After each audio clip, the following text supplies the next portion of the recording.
There's so many extra consequences for us to take it to the extreme in there because the courts and the government and our system that's supposed to protect our children fails to protect our children.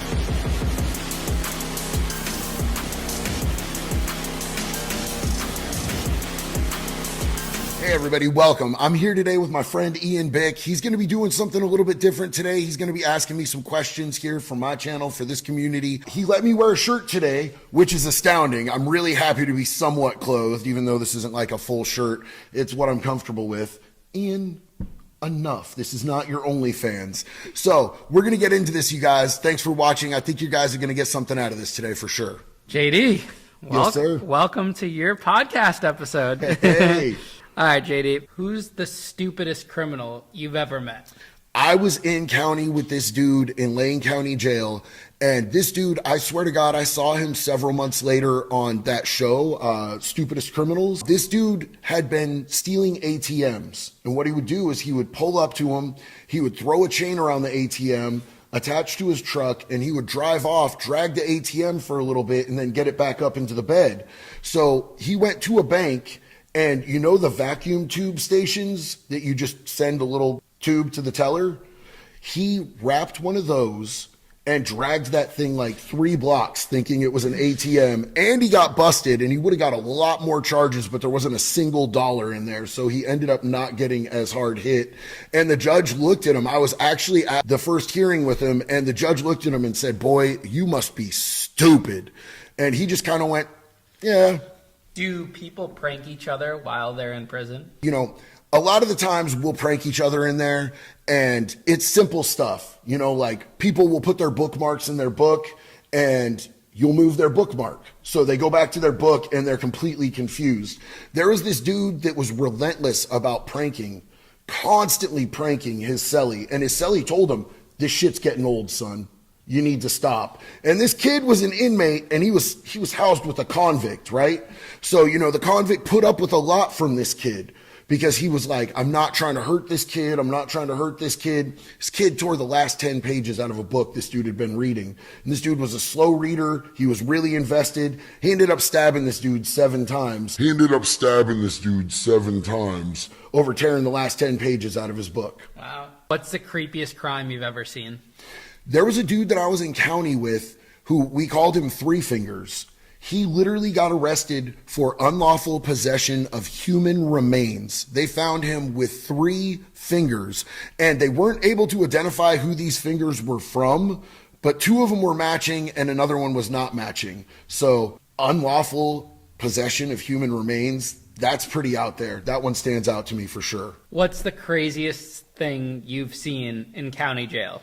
I've seen a lot of crazy things in county jail, but you know when you go into a hotel and somebody's been balling out, drug dealing, and they have like all their dope and their guns and their money spread across the bed, and sometimes, you know, people fuck across the money. You ever seen somebody fuck across the money, bro? You know, it's like it's a common drug dealer thing when you're balling out to fuck across the money.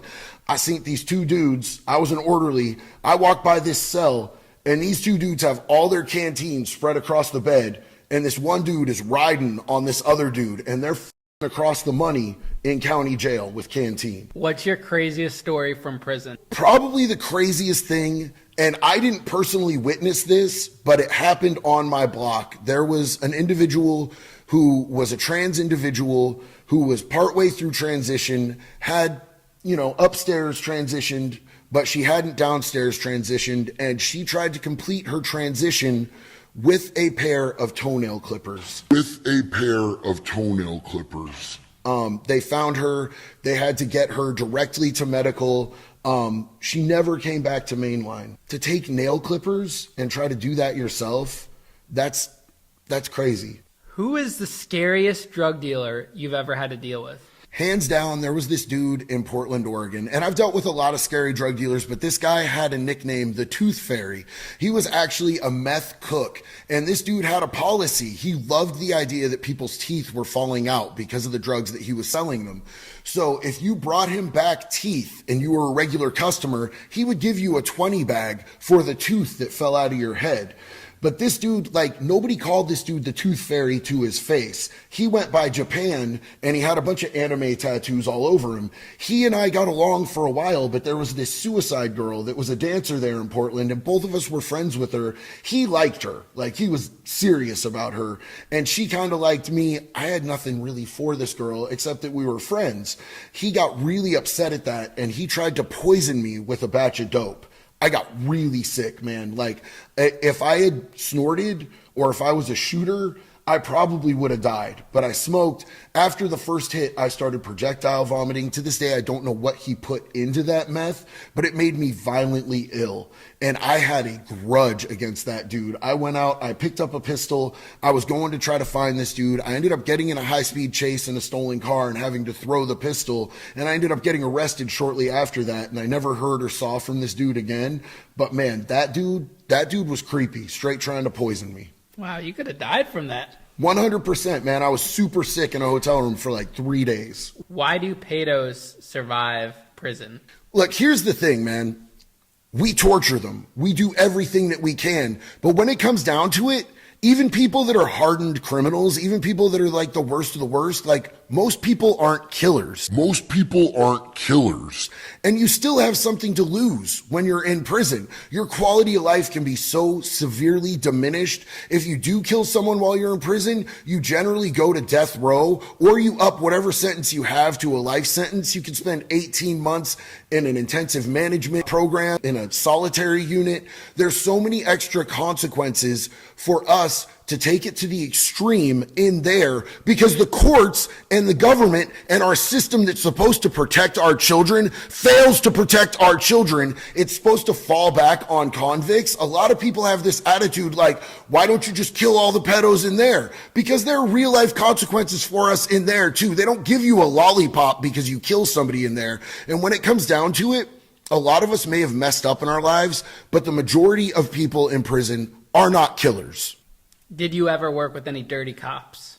I have worked with cops that, I didn't consider them dirty. I sold them steroids, and I've sold some cops weed back in the day, and they would give me information that I needed. If me or any of my friends were going to get hit for anything, they would give me information that I needed. We did solid business across the board. To me, it wasn't that they were dirty cops. To me, it was, they were solid with me. But, I think that probably other cops would have thought that they were compromised. Have you ever seen someone overdose before?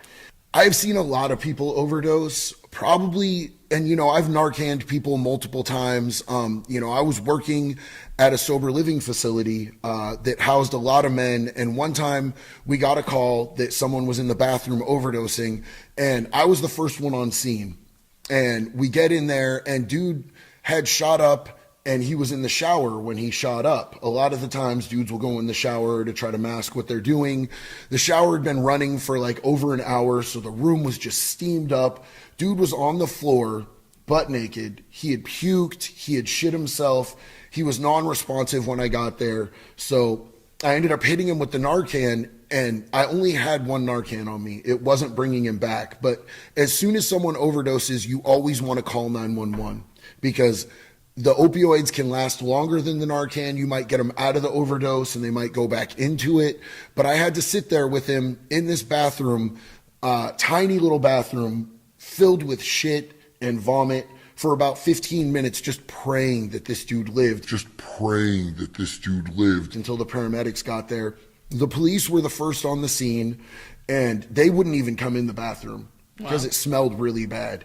The paramedics got there, he was still alive, and we were able to get him stabilized, thankfully. Do you meet a lot of fans in public? I run into people like literally everywhere. Walmart, gas stations, when I was doing a lot of the moving jobs, I would meet people at rest areas on the freeway. But one time that really stands out to me is we were doing a move and we had to pull up to this storage unit, and I saw all of these 1% bikers. There were motorcycles and they were packing a van, and we had to get around them to be able to get out.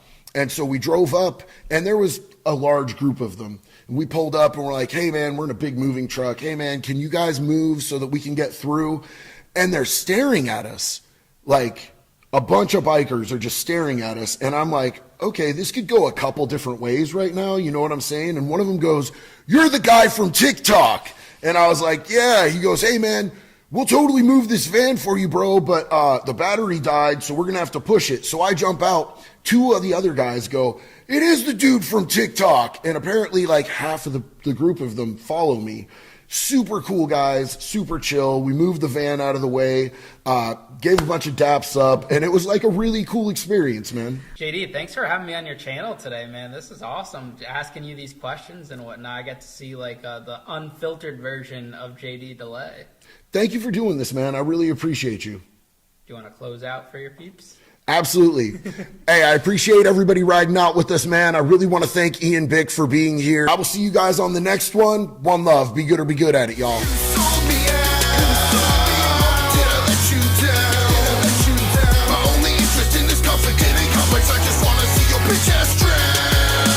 Testing one, testing 1, 2. I like big cocks and I cannot lie. Those motherfuckers can't deny. When JD walks in with a big cock in his face, he gets stomped to the motherfucking ground. Boom, boom, boom. That kind of fell apart at the end.